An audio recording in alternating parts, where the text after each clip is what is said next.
ST BC minority వర్గాల కోసం, మహిళల కోసం, ఏ పేద వర్గాల కోసం అహర్నిశలు పాటుపడే వాళ్ళ సంక్షేమం కోసం, వాళ్ళ అభివృద్ధి కోసం ఆ వర్గాలన్నీ,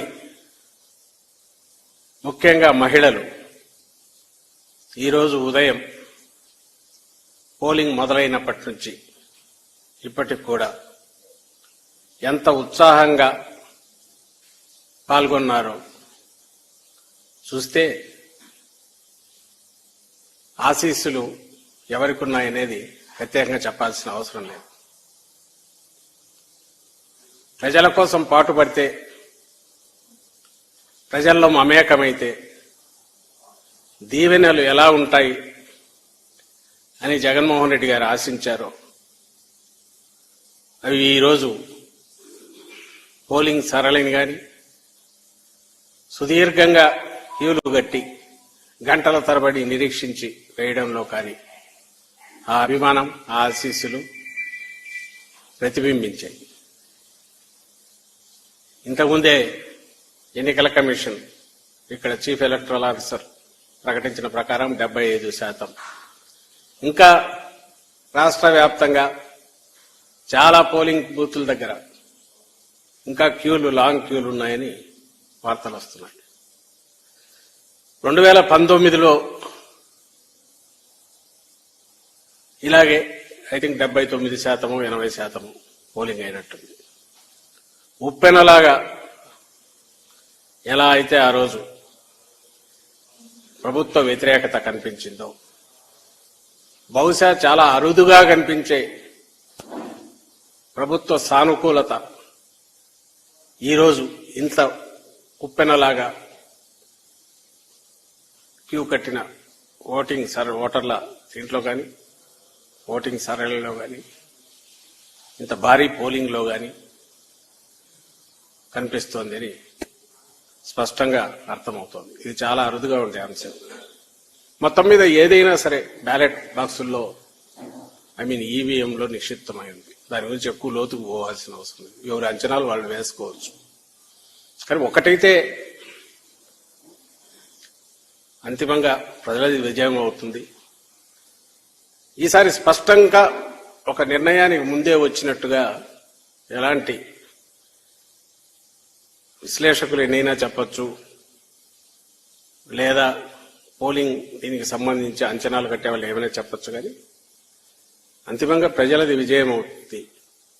ప్రజాస్వామ్యం భారతదేశంలో ఎంత పటిష్టంగా ఉంది, మన రాష్ట్రంలో కూడా రాజకీయ చైతన్యం కానీ, లేదా ఎన్నికల్లో ఓటు ద్వారా తమ నిర్ణయం ఖచ్చితంగా స్వేచ్ఛగా చెప్పే ప్రయత్నం అన్ని వర్గాల వాళ్ళు చేయడం, అన్ని వయసుల వాళ్ళు చేయడం, యువతతో దగ్గర మొదలు పెడితే కొత్తగా ఫస్ట్ టైం ఓటర్స్ దగ్గర నుంచి పండు ముదుసల వరకు నడవలేని వారైనా సరే వాళ్ళకి ఎవరు కావాలో ఏం కావాలో వచ్చారు, అక్కడ స్వేచ్ఛగా వేసి వెళ్లారు.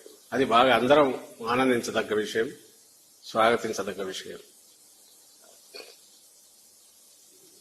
పోతే ప్రజల కోసం నిలబడిన వాళ్ళ కోసం ఎలా ప్రజలు కూడా నిలబడతారనేది ఒక పక్క కనపడుతుంటే, మరో పక్క దారుణమైన విషయం ఏమంటే, ఇప్పటికే ప్రచారం దగ్గర నుంచే నిస్పృహలో కొట్టుకుపోతున్న తెలుగుదేశం పార్టీ పోలింగ్ రోజు వచ్చేసరికి దాని డెస్పరేషన్, ఆ నిస్పృహ, ఆ నైరాశ్యం ఎంత పరాకాష్ఠకు పోయినాయో, ఏ రకంగా తట్టుకోలేక రెచ్చిపోయాయో టీడీపీ కార్యకర్తలను పడే గూండాలు కానీ, లేదా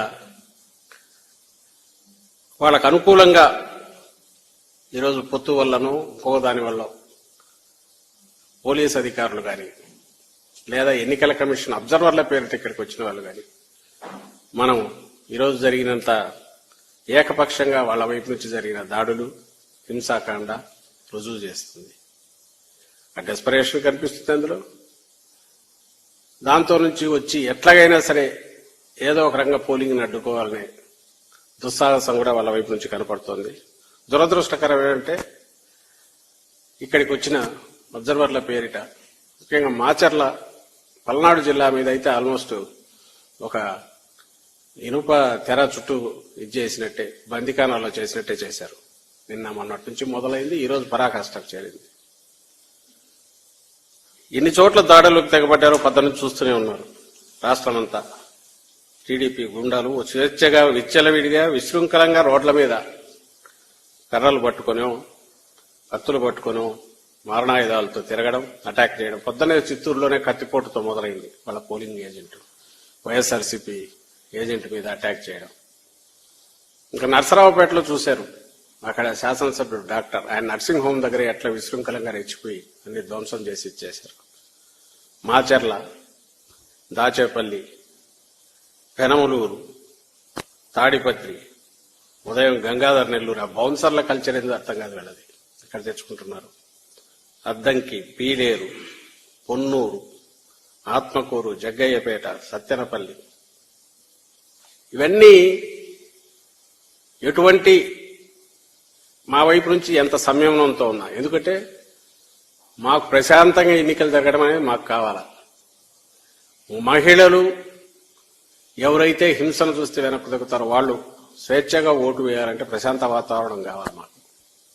అందువల్ల మా వైపు నుంచి ఎంతో సంయమనంతో వ్యవహరించినా రెచ్చగొట్టే రకంగా అటువైపు నుంచి కంటిన్యూస్ గా ఏదో ఒక రకంగా ఒక హింసాకాండ సృష్టించాలా, జనం భయపడాలా, ఓటింగ్కు దూరంగా పోవాలనే కుటిల దుష్ట పన్నాగంతో ఉదయం నుంచి ఎట్లా చేశారనేది అందరూ గమనిస్తూనే ఉన్నారు. టీవీలో చూస్తున్నారు, ప్రజలు గమనిస్తున్నారు. మీరే ఎందుకు చేసి ఉండకూడదని మమ్మల్ని అనొచ్చు. మాకు అది ఉపయోగం కాదు, నష్టం. ఎందుకంటే మాకు ఓటు వేసే వాళ్ళంతా నిస్సహాయాలు, నిరుపేదలు, మహిళలు ముఖ్యంగా. మరి ఎవరు చేసింటారనేది ప్రత్యేకంగా చెప్పనక్కర్లేదు. టీడీపీ వాళ్లే రెచ్చగొట్టి ఏదో ఒక రకంగా కవ్వింపు చర్యలకు పాల్పడి ఏకపక్షంగా దాడులు చేశారు. అక్కడికి సంయమనంతో ఉన్నందువల్ల అధికారంలో ఉండి ప్రతిపక్షంలో కంటే అన్యాయమైన పరిస్థితిలో మేము ఈరోజు పోలీసు అధికారులు కూడా వాళ్లతో కుమ్మక్కు కావడంతో బహుశా ఎన్నికల కమిషన్ నుంచి ప్రెజర్ ఉండో లేక ఆ పేరు చెప్పి ఒక అతను సస్పెండ్ లో ఉన్న డీజీ క్యాడర్ అనుకుంటా ఏబీ వెంకటేశ్వరరావు ఏకంగా టీడీపీ ఆఫీసులోనే కూర్చొని అందరికీ ఫోన్లు కొడుతున్నారని కూడా వార్తలు వచ్చాయి. ఎస్పీలను బెదిరించడం, దబాయించడం, వచ్చేస్తున్నాం మేము అనడం. అసలు వచ్చేస్తున్నాం అనేది ఇప్పుడు కాదు, నెల నుంచి మొదలు పెట్టారు. వచ్చేస్తున్నాం. మరి ఇప్పుడేమి ఎక్కడా కనపడట్లేదు వాళ్ళు. ఎందుకంటే వాళ్ళకి చిత్రం కనపడుతుంది ఏం జరుగుతుంది. సరే, ఎన్నికల్లో ఎవరు వస్తారో అది పక్కన పెట్టినా అందరూ గమనించారు. చంద్రబాబు నాయుడు గాని ఆ పార్టీ గాని గత 2-3 నెలలుగా వాళ్ళ అది ఆ అడ్డగోలు పొత్తుల పేరుతో అయితే ఏమి, ఆ తర్వాత చిట్లు బూతులు అయితే ఏమి, నోటికొచ్చినట్టు మాట్లాడడం అయితే ఏమి, జగన్మోహన్ రెడ్డి గారి వ్యక్తిత్వ హననానికి పాల్పడడం అయితే ఏమి, అంటే ఏవైనా అజెండానో అంశాలనో మీదనో మాట్లాడడం అనేది జరగకుండా అప్పుడు మొదలు పెట్టింది. ఆ రోజు నుంచి తెలుసు మామూలు దారిలో రాలేమని. అందుకే కేంద్రంలో ఉన్న పార్టీతో పెట్టుకుంటే అధికారం అండగా ఉంటుంది, ఇటుపక్క ఒక సామాజిక వర్గం, పెద్ద సామాజిక వర్గం అండ వస్తుంది ఇంకొక ఆయనతో.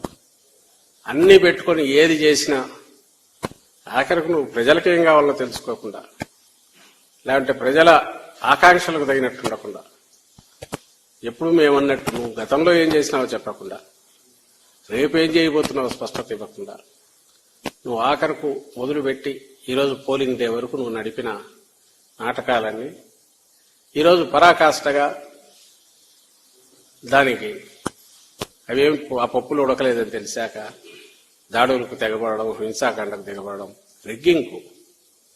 రిగ్గింగ్ కూడా బాగా. ఇప్పుడు యాక్చువల్లీ ఈ టైం ఇప్పుడు ఇంతకాలం అయిపోయి అన్ని రకాల వెబ్ కాస్టింగ్లు అన్ని వచ్చినా కూడా మా దృష్టికి వచ్చినవే సాక్షాత్తు కుప్పంలోనే దాదాపు 1, 2, 57, 92, 93, 94, 194, 195, 203 ఇవి ఆ బూతులు మా దృష్టికి వచ్చినవి. రిగ్గింగ్ చేశారని వచ్చే కంప్లైంట్ కూడా ఇచ్చాం.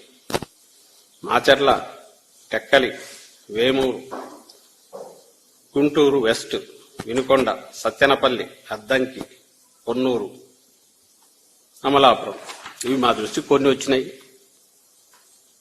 ఈ దాదాపు ఇవి ఇక్కడంతా కూడా రిగ్గింగ్కు పాల్పడ్డారు. తెలుగుదేశం మూకలు అడ్డంగా ఈవీఎంలు పగలగొట్టారు చాలా చోట్ల. వీటి మీద కంప్లైంట్లు ఇచ్చాం. దాదాపు 80 పైగా ఈ ఒక్కరోజే వీళ్ళ దుశ్చర్యలన్నీ ఈసీకి కంప్లైంట్లు ఇచ్చాం. సరే చర్యలు ఏమున్నా రికార్డు అయితే అవన్నీ మొత్తం మీద ఇప్పటికీ ఇంకా క్యూలు ఉన్నాయి. అండ్ జూన్ 4వ తేదీ ఫలితాలు వచ్చే వరకు అందరం వేచి ఉన్నాం. ఈరోజు ముఖ్యంగా ప్రజలకు కృతజ్ఞతలు.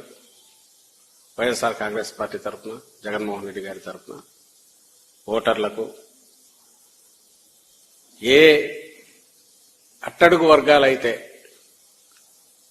మాకు అండగా వైఎస్ఆర్ కాంగ్రెస్ పార్టీకి అండగా ఉన్నాయో గతంలోనూ ఇప్పుడు కూడా ఎవరి కోసమైతే జగన్మోహన్ రెడ్డి గారు పాటుపడుతున్నారో సంక్షేమం అభివృద్ధి కోసం వాళ్ళంతా కూడా జగనన్నతో మేము ఉన్నామని ఈరోజు ఓటింగ్కు పెద్ద ఎత్తున రావడం ద్వారా తమ అభిమానాన్ని చాటుకునేందుకు అందరికి కూడా కృతజ్ఞతలు.